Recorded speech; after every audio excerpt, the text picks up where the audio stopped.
something great. And when you do something great, the rest of the world will hopefully take care of itself. And that's not to say that we don't listen to our fans, because there's a whole part of our game that literally exists because of our fans that we can talk about. But like, let's talk about it. Okay, well, let's talk about it. We make a very social game. The multiplayer game is incredibly social, and our fans love it. But one part of the game that literally only exists because of our fans is our zombies. Yeah.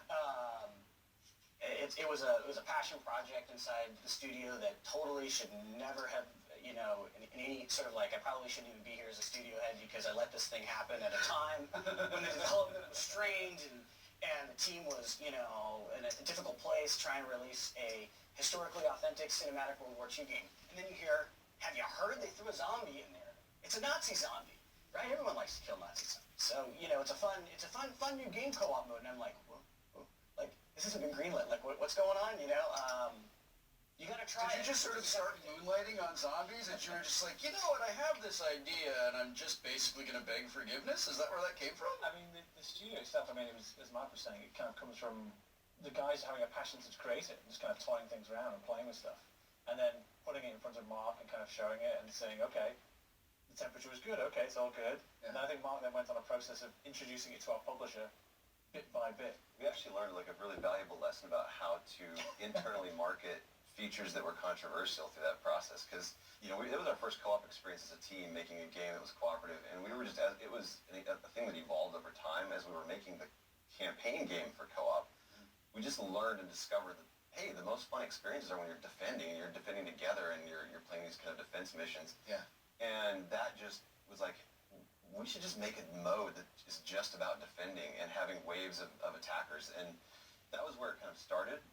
And then the zombie portion came in because one of our missions was based on the Peleliu Island, where a bunch of airstrikes had come in. So we went to mocap. We motion captured all of these walking wounded soldiers. So they're all kind of like hobbling around and injured. And one of our lead scripters at the time on the campaign, he started to plug that in and say, it's a little bit more fun when there's zombies in there, when there's soldiers. Yeah. And he started to add some layers to the mechanic, put some started to put the windows that you could repair and the wall buys. Yeah. And as we started to build this game out, all different departments start climbing in. After they're crunched at night, like the sound team starts putting in, the animation team starts putting in. It was total grassroots. People started playing it on the team, and it just started coming in the middle of the night. More people got. Should have been going home to get sleep. They had me play it, and I was like, "Oh, this is a lot of fun. I'm gonna have to figure." Now I've got the problem of figuring out how to support the team to get it done. Yeah. So I just did the exact same thing. I literally, wouldn't give it too much of a preamble. I just sit down with people and have them play with me, and isn't this fun? And just get them actually emotionally invested in what it was.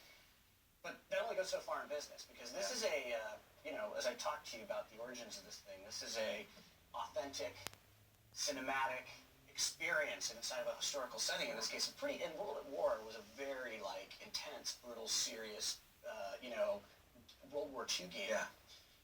And there's some people who are like, you're not sticking zombies in Call of Duty. I mean, what are you talking about? Have you lost your mind, man? Yeah. The thing about it was, we made this deal with Activision, who owns Treyarch and is our publisher, that it wouldn't get marketed.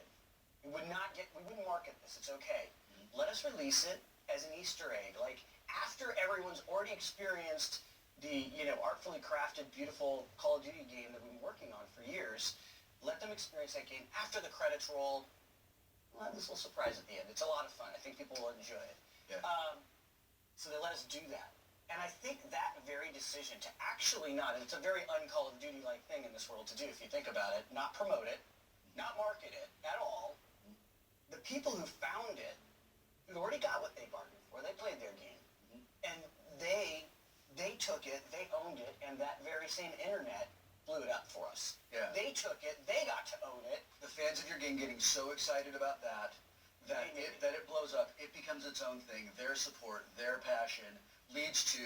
It becomes a main part of what a Treyarch Call of Duty game, what a Treyarch Black Ops game is. Yeah. It takes center stage as part of what Black Ops, when we shipped Black Ops, it had an epic campaign, it had an awesome multiplayer, and it had a zombies that came with it and just became part of what we make when we make our Call of Duty games. Yeah. It's a legitimate its own pillar on the disc, and it kind of, from those humble kind of beginnings, you know, in terms of what's fun, what's engaging, to the point now where it's getting allocations and it's getting resources in the studio, so we're developing it, which are just as long and just as weighty as other things. And you have to, you know, with DLC and digital content stuff and so forth, consider it like a campaign, consider it like a full story. As a 7-year story arc Yeah. for its characters that we've been going on with this journey that will. And I think that's an interesting. I think that's something that you'll actually be interested in hearing is that the story for zombies didn't always exist. There was not this comprehensive and forethought put into what this story was going to be from start to finish.